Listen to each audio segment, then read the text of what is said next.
মানে আমি এই বৰডুঙা বটাগুচিৰ এই যিটো জলসিঞ্চন আঁচনি আছে এই আঁচনিটো আৰম্ভ কৰাৰ দিনাৰ পৰা আজিলৈকে আমি কোনো ধৰণৰ পানীৰ সুবিধা পোৱা নাই আৰু এই যিটো আৰম্ভণি কৰাৰ দিনাৰ পৰা ইয়াত কোনো বিভাগীয় কৰ্মচাৰী বা তেনেকুৱা চৰকাৰৰ ফালৰ পৰা কোনো পদক্ষেপ লোৱা আমি পৰিলক্ষিত হোৱা নাই, যাৰ ফলত এতিয়া ভাঙি চিঙি জহি যায়, ড্ৰাগছ আদিৰ মানে আড্ডা হৈছে আৰু যাৰ কাৰণে আমাৰ এই যাতায়াত ৰাইজৰো বহুত শংকাৰ সৃষ্টি হৈছে।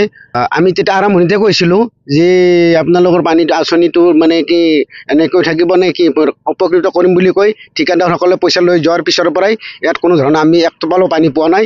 কিন্তু আমাৰ কত বহু মাটি মানে মেডি মাটি আমি এনেই গৈছে, সাপৰ বাঁহ হৈছে, মানে বৰলৰ বাঁহ হৈছে, মানে মুঠৰ ওপৰত খেতিয়ক ৰাইজৰ যথেষ্ট অসুবিধাৰ সৃষ্টি হৈছে। চবেই কৰিব পাৰে, কোনোবা দুই একজনে যদিও মটৰ পাম্প লগাই কিনে দিছে যদিও একদিনৰ পৰা পানী ৰাখিব পৰা নাই, চিৰাল ফাটৰ মাজেদি সোমাই বেলেগৰ মাটিৰ ফালে গৈছে আৰু কোনো ধৰণৰ অত্যাধিক খৰচা কৰিও ছাকচেছফুল হ'ব পৰা নাই। তেখেতৰ এখেতো নিজে সমষ্টিৰ জলসিঞ্চন বিভাগ, এই যিটো বিভাগ আমাৰ বৰডুঙা বটাত অৱস্থিত আছে, তেখেতৰ নিজা সমষ্টিত, কিন্তু বৰ্তমানে এই জলসিঞ্চনৰ ওপৰত তেখেতে মানে ইনিচিয়েটিভ লোৱা আমি পৰিলক্ষিত হোৱা নাই। এই অঞ্চলটোত এনেকুৱা বিকল হৈ থকা কিমান মান আছে আঁচনি? এই অঞ্চলটোত বিকল হৈ আমাৰ ইয়াৰ পৰা 1 কিলোমিটাৰ ওচৰত আৰু এটা আছে, সেইটো বিকল হৈছে আৰু এবাৰ গোপালপুৰৰ সেইটো বিকল হৈ আছে আৰু নদীটো সিটো পাৰতে এটা আঁচনি আছে। মুঠৰ ওপৰত আমাৰ এই অঞ্চলত যিমান জলসিঞ্চন আঁচনি আছে এটাত বাদে বাকীকেইটা গোটেই মৰহি আছে। মোৰ মনোভাৱ মানে চৰকাৰৰ মই মানে গাফিলতি বুলি ক'ব বিচাৰোঁ, কাৰণ এই জলসিঞ্চন ডিপাৰ্টমেণ্টটো মানে আমি চাৰিওফালে লক্ষ্য কৰিছোঁ যে জলসিঞ্চন ডিপাৰ্টমেণ্টৰ পৰা কোনো খেতিয়কে লাভৱান হ'ব পৰা নাই। যিমান কোটি কোটি টকা খৰচা কৰিছে তাৰ বিনিময়ত যদি একোটাকে পাম্পো যদি খেতিয়কক দিলে হয়, কম পইচাতে খেতিয়কসকল উপকৃত হ'ব পাৰিলেহেঁতেন। বৰ্তমান চৰকাৰে এই জলসিঞ্চন আঁচনিসমূহ সফল ৰূপায়ণ কৰি কৃষক ৰাইজক মানে উপকৃত কৰিব বুলি আশা ৰাখিছোঁ আৰু মাননীয় মুখ্যমন্ত্ৰী মহোদয়ক জলসিঞ্চন আঁচনিটোৰ অধিক উন্নত কৰিব বুলি আমি কৃষক ৰাইজে আশা ৰাখিছোঁ। খেতি পথাৰত মোটামুটি পানী নাই বৰ্তমান, আৰু যিখিনি পানী আছিল সেইখিনি পানী মোটামুটি হাল বালোঁ, হাল বোৱাৰ পিছত এতিয়া পেক হ'ব লগা মাটি মোটামুটি শুকাই গ'ল পানীৰ সমস্যাৰ কাৰণে। বৰষুণ ভৰসা কৰোঁ বৰ্তমান, কিন্তু বতৰো সেই শুকান, সদায় ৰ'দ, যিমান ৰ'দ দি আছে মোটামুটি মানুহ চায়াতে থাকিব নোৱাৰে। এতিয়া পথাৰ পানী নোহোৱা হৈ গৈছে, ধুব পৰা নাই, বৰ্তমান ৰহি আছোঁ আৰু বতৰৰ কাৰণে একো লাভ হোৱা নাই। বৰ্তমান চবৰে খেতিত টান পৰিছে, কাৰণ কি পানী নাই, কঠীয়া চৰা হৈ গৈছে, এতিয়া আৰু 4 দিন পিছত মোটামুটি ৰুবাই পাৰিব নহয়।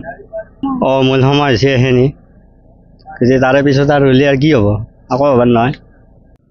এতিয়া ভেকৱানা হৈছে কিমান হাজাৰ বিঘা ইয়াত লাচি বালিয়াত ভেটেলিৰ পৰা আপোনাৰ এইখিনি কি নপাৰা ইয়ালৈকে কিমান হাজাৰ বিঘা মাটি কৃষকে এতিয়া এইবাৰ কৰিব পৰা নাই একো, কাৰণ বৰষুণৰ ওপৰতে নিৰ্ভৰ কৰি কৃষি কাৰ্য কৰিবলগীয়া হৈছে। আমাৰ অসম ডিপাৰ্টমেণ্টে কি কৰে, গ্ৰাউণ্ড ৱাটাৰ বৰ্ডত গুৰুত্ব দিয়া নাই, জলসিঞ্চন নামত ভেকৱানা কৰি থৈ দিছে। তাত কেইজনমান চাকৰিয়াল আছে, কেইজন খালাচী আছে, তেওঁলোকে শুই বঢ়িয়াকৈ টকা লৈ আছে, কিন্তু কোনে মৰিছে? আমাৰ কৃষক ৰাইজখিনি মৰিছে। যিখিনি কৃষি কাৰ্য কৰি থাকে তেওঁলোকক কিন্তু লাভান্বিত কৰি দিব পৰা হোৱা নাই এতিয়ালৈকে। এই অঞ্চলটোত কিমান মান কৃষক আছে? কৃষক ইয়াতে মই ক'লোঁ যে ভেটেলিপাৰা, গোপালপুৰ, আপোনাৰ নপাৰা, লাচি বিষ্ণুপুৰ, মানে এইখিনি কি কয় খৈলিহামাৰী, এই অঞ্চলটোৰ গোটেইখিনি প্ৰায় বেছিভাগেই কৃষক, কৃষি কাৰ্যই কয়। মোৰ এতিয়া লেবুৰ যিখন বাগান আছে তাত মই এতিয়া হন্দা মাৰি মই দিব লগা হৈছে পানী, নিজৰ পইচা খৰচ কৰি লেবুৰ বাগানত পানী দিব লগা হৈছে। এই অঞ্চলটোত তাৰমানে নাই, একোৱেই নাই, ইয়াত একোৱেই নাই। ইৰিগেশ্যনে আমাক লাভান্বিত কৰিব পৰা নাই কৃষি কাৰ্যত। মাটি এইখিনি টেংকিৰ পৰা এইপিনে প্ৰায় 2-2.5 বিঘা হ'ব মোৰ, কিন্তু কথা হ'ল কি তাত এইটো গ'ল নালাত গ'ল, যিটো টেংকি বনাইছে ইয়াত গ'ল, কিন্তু মাটিখিনি গ'ল অফিচত গৰবাদ কৰিছে। তাত যদি মই 200 বাৰ হ'লো হয় মোৰ বেছি লাভান্বিত হ'লো হয়। এতিয়া এইটো ভাঙি নিলে ভাল হয়, জলসিঞ্চন বিভাগে এই অফিচটো ভাঙি নিয়ক। মোৰ এটা অনুৰোধ, যদি গ্ৰাউণ্ড ৱাটাৰ বৰ্ড কৰি দিয়ে তেনেহ'লে কৃষি কাৰ্যত কৃষকে লাভান্বিত হ'ব। কিন্তু বৰলীয়া নৈৰ পৰা পানী তোলা বা বাগলাদিয়াৰ পৰা পানী তোলা এই কাৰ্যটোত কিন্তু লাভান্বিত আমাৰ কোনো দিনে হ'ব নোৱাৰে। মই একদম ন দি ক'ব পাৰোঁ। জলসিঞ্চন আঁচনি বহিছিল ইয়াত, এইখিনি আমাৰে মাটি, মোৰে মাটি, কিন্তু মাটিখিনি ক'ৰবাত গ'ল যাক বাৰু। যেতিয়া আৰম্ভ হ'ল ইৰিগেশ্যনটোৰ একদম মানে ডিপাৰ্টমেণ্টটো এতিয়া মানে খাৰাপ হৈ গৈছে। যদি আমাক গ্ৰাউণ্ড ৱাটাৰ বৰ্ড কৰি দিয়ে তেনেহ'লে কৃষকে খেতি কৰিব পাৰিব। এই ইৰিগেশ্যন নামত কিমানজন চাকৰিয়াল কিমান কি ইয়াত ৰাখি থৈ দিছে, তেওঁলোকে পে'মেণ্টটো পাই আছে। গতিকে আৰু কেন্দ্ৰীয় চৰকাৰৰ পৰা নিশ্চয় জলসিঞ্চনৰ বিভাগত বহুত টকা আহে, আমি জানো।